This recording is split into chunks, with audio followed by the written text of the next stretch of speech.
Le gradient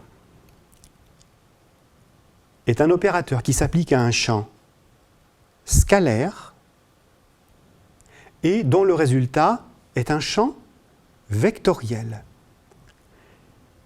Exemple du gradient de pression.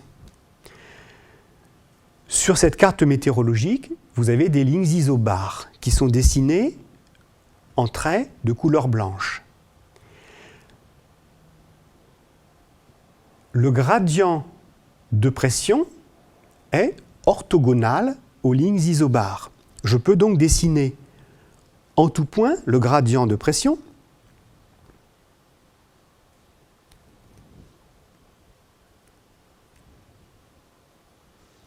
Vous voyez qu'il s'agit d'un champ de vecteurs qui part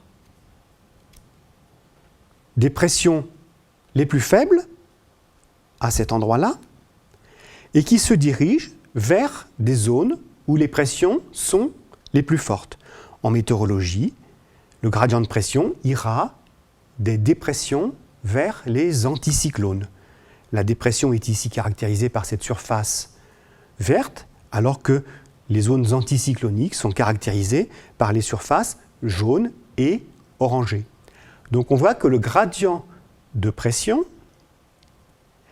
est une notion qui va caractériser la variation spatiale du champ de pression. On pourra même dire que plus les lignes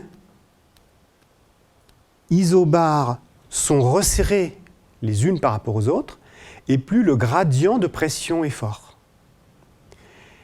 Et en météorologie, on peut également montrer qu'en première approximation, plus les lignes sont resserrées, et plus la vitesse du vent va être également importante.